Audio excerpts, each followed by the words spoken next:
Welcome back to another episode of Illuminating Information, the podcast where we shine a light on the cutting-edge ideas shaping the way we work and innovate.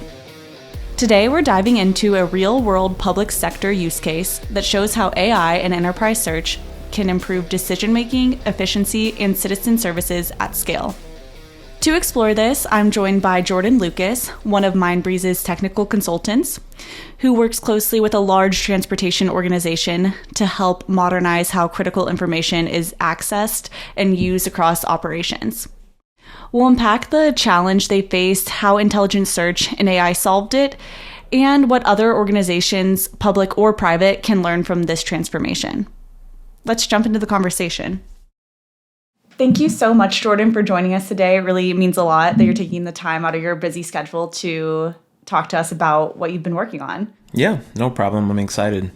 Just before we get started, can you briefly introduce yourself and your role at Mindbreeze? Yeah, my name's Jordon Lucas. I've been with Mindbreeze for going on 6 years now. I'm a senior technical consultant here in the Chicago office, and I work with the professional services team. Awesome. And recently you've been working on a major transportation sector project with a large US-based organization. Mm-hmm. We're talking about an agency that's operating at a massive scale and managing complex infrastructure, high volumes of data, and critical public services. Projects like this are especially interesting because they show how AI and enterprise search can move beyond experimentation into real operational impact. Mm-hmm. So before Mindbreeze came in, what were the biggest challenges this organization faced when it came to finding and using information? Yeah, massive actually might be an understatement to how big of a operation that they have. I think some of the major challenges that they had were definitely that it was a lot of manual processes that were being done to find information. And I feel like a lot of agencies who are in the government space can relate. Just there tends to be a lack of technology and kind of innovation that's done in a lot of those spaces. So they had not only a lot of manual processes, but they also had a lot of isolated data sources that they needed to connect to. And that's oftentimes a big issue that people can run into when it comes to search, finding information, being able to use it. So that was one of the big things that we helped them overcome. And then also just the pure fact that because they had so many different data sources, that meant they were coming from different platforms. Some of it was clean, structured data. Some of it wasn't. And then because this was such a manual process, it was a lot of manpower. So it's a lot of employees and temps that you have to hire. And obviously, the search will only go as fast as the employee does. And so I would say the last one was that there was also the non-standard approach to performing an information search that they had to overcome with that too. Interesting. You mentioned that there were lots of different types of data, unstructured and structured, and also systems. Can you tell us what kind of systems and data were involved, like documents, reports, anything else? Yeah, it's actually kind of impressive. This was the first time that I had seen a use case like this myself. And it was everything from SQL databases, like I said, with very clean data, to Excel files, to tweets, to Word documents, to free text fields that were coming from different applications, access databases. We even had like a mainframe system that we had to connect to. So it was kind of all over the place, to be honest with you. File shares was another big one. A lot of good stuff, actually. A lot of fun stuff. Yeah, tweets caught my attention there, like as in Twitter.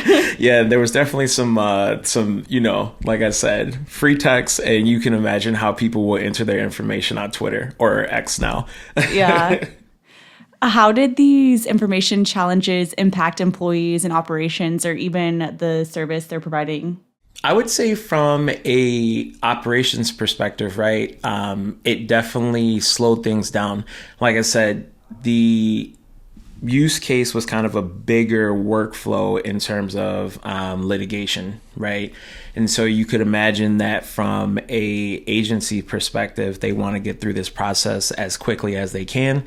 And when things do hit bottlenecks or things start to slow down, it just kind of makes that process take longer. And then you actually start to get a backlog of cases or different things that you need to find, right?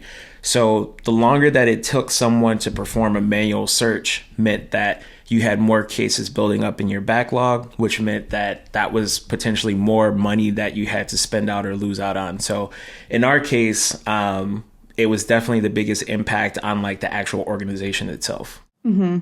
Why do you think then that enterprise search and contextual AI was the right approach to solving this problem for them specifically? That's a good question. Specifically, mainly just purely off the fact that we can centralize all of their data and connect to so many different data sources. That alone offered such a big benefit that they couldn't get anywhere else. The other reason was purely just off the fact that they could also structure a lot of that unstructured data that I spoke about. And we could also standardize that process, that search process. I think one of the big challenges that we saw them encountering that we were able to help them with was kind of defining search constraints for them. And that came from working with the actual users who were doing the manual searches, right? And like I said, sometimes people can do that in multiple different ways, and maybe that can be a good or a bad thing, right? But oftentimes that it's someone's not performing a search as efficiently as someone else. So we were able to work with the users, kind of define out their business rules and then standard that search for them. And that made it so much better. And I think that was part of the benefit of coming through with a enterprise search solution.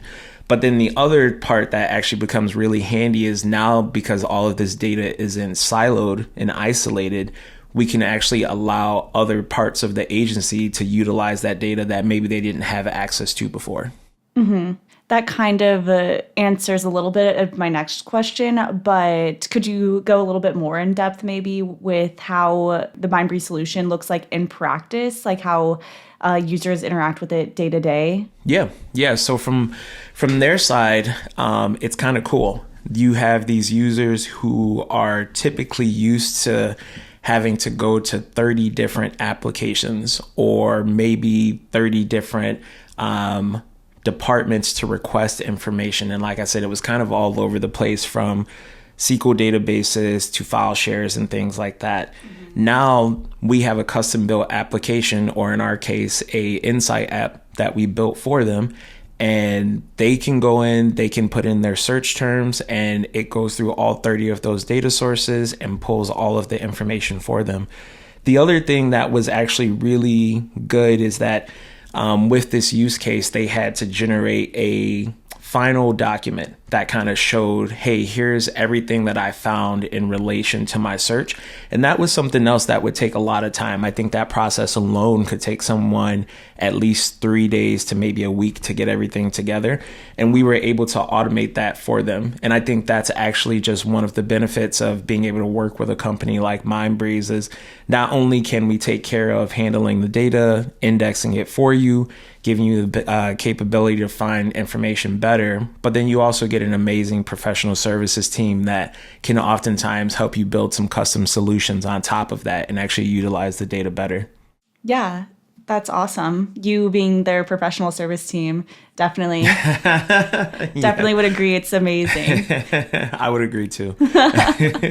And also when you said that they would have to make a final document of everything that they found, they were doing that before implementing Mindbreeze, so they did it all manually? Yeah, it was all a manual process. And so you could imagine how that would look. I think I've heard stories of when before this could be a digital document that everything needed to be printed out. And this was like hundreds and hundreds of pages. It's kind of crazy to think about. That is crazy. I cannot imagine. Yeah. I feel like you did already give us an example of a real workflow that was improved after implementing this system, or Mindbreeze specifically. From like end to end, would you say it's like going in to address a report of something that's down or a pothole in the road or something? And then instead of going through all the documents as they would have before, you said 30 connected data. Would they have, now they just search in one platform and receive all the data without manually searching, and then it completely already makes up their final document. Yeah, exactly. And the cool thing is we were able to do some other things like tie in geographical data, which was a huge part of this use case also. And it was not only a huge part, but also has become a big asset for them because now they kind of have one place where they can use this geographical terms that refer to like street information throughout the city. And they can use that in other places and other applications that they can build on top of that. But yeah, that final product for that binder was a really big one. Mm-hmm. And in terms of what we can do later on with AI for them, there's a lot of exciting things to come because now that we have that process kind of standardized for them, we can do things like helping them potentially predictively search and select results for them, which will also take a lot of time off the actual user's hand. And then even when it comes to potentially drafting documents, that would be in that final version, which would be another good thing we offer for them too. That's really cool. Yeah.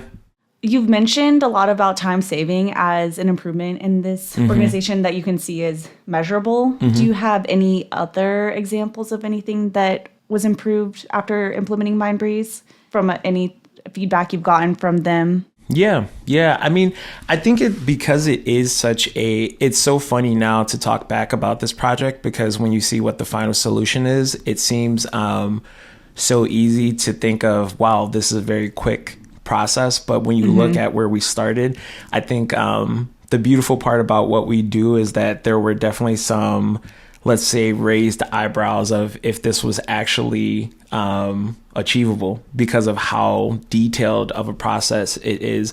And so literally between connecting those 30 different data sources, which all had different methods of how you actually look for data, and we already talked about like what the data actually looked like, that actually saved a lot of time in so many different places for a lot of different reasons.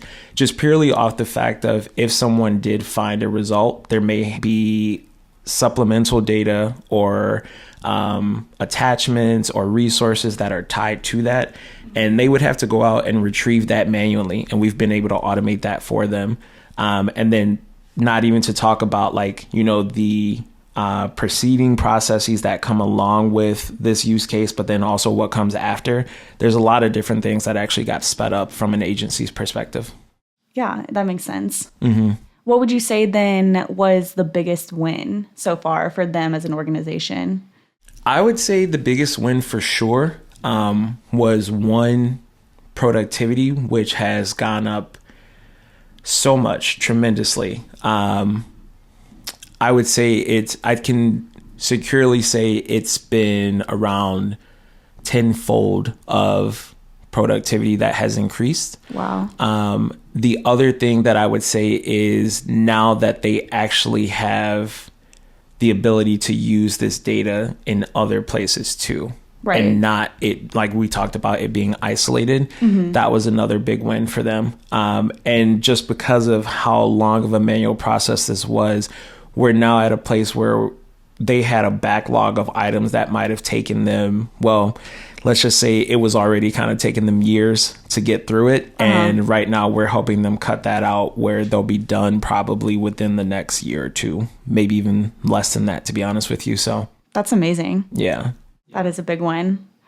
In talking about that, what lessons from this project could you see being applied to other government agencies or large organizations, maybe not necessarily in transportation, but anything that has that much data and that much complexity? Yeah, it's funny. I feel like I'm going to sound like Kevin Garnett from the Celtics for any basketball fans out there, but that anything is possible. I think sometimes with government agencies, and that's a little bit what my background is before starting at Mindbreeze, is that there are these big workflows, big processes. There are these older applications that people are just used to having around, and you kind of get stuck in your ways. And then sometimes it even sounds a little bit daunting to think about like, hey, can we actually like innovate and bring in something that's going to make our life easier? Mm-hmm. And I want to tell every government agency out there, yes, you can do that. You can do that. And you heard it here first. Yeah, there's definitely ways to do that. And, just utilizing the data that you have and just offering yourself to get so many more benefits out of not only just improving processes that you have, but just actually finding more information and insights out of the data that you have and can build on top of it. There's so much. Yeah. Yeah. Going a little bit more into that, what challenges or surprises during the implementation that you guys experienced, what would you warn or have others be cautious of when they are thinking about implementing AI or Mindbreeze specifically? Mm-hmm. I don't know if I would say that's a really good question. I would say one of the things that we came across was that it was surprising at how little in certain data sources or certain areas the actual users themselves really knew about the data, whether that was how structured it was or how it was being used. And so I would just say that knowing as much about your data as you can. But that's also part of what my team is here for, is to help ask questions, to help define those things, to help point out potential areas or pitfalls that you may have not seen just because this is a different way of implementing a solution, right? I would say that for sure is one of the biggest things. And then in terms of other major hurdles, I don't know if I would really have one that I would throw out and say to be out on the lookout for, because that's kind of the beautiful part about, like I said, what we do is, you have a beautiful and nice professional services team to help you through all of these challenges and what's not.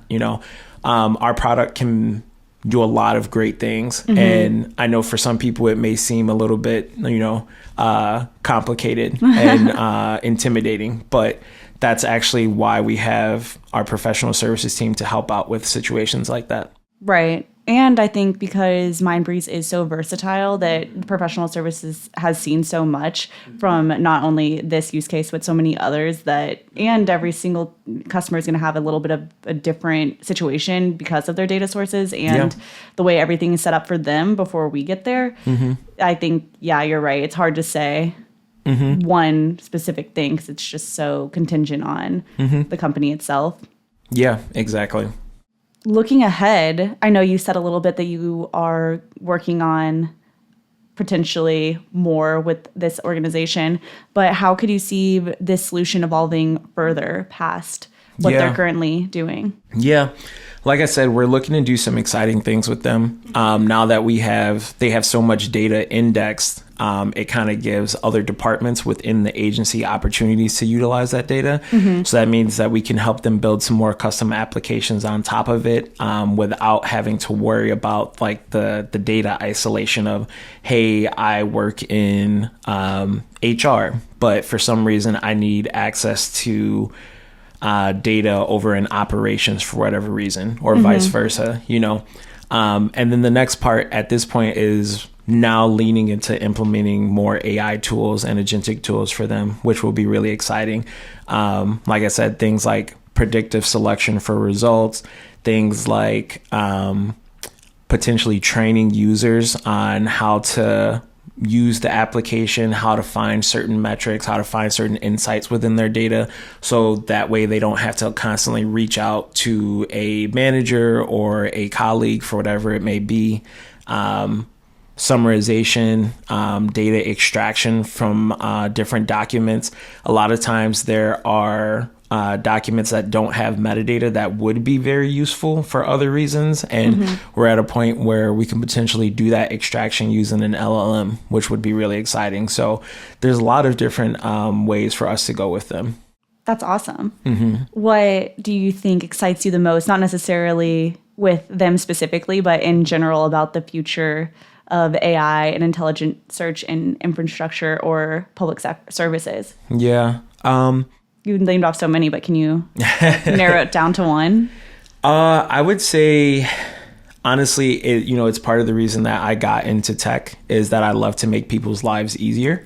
And I think technology over for how many years has done that. But I think entering into this new space with AI, it's going to be interesting because I think a lot of people are afraid that it's going to get rid of jobs. And I don't think it's necessarily going to do that at all. Yeah. It's going to make people better at their jobs and give them the opportunity to learn more efficiently, to get things done quicker. And I think that's what I'm excited about most. It's a different way of making life more convenient for people using technology.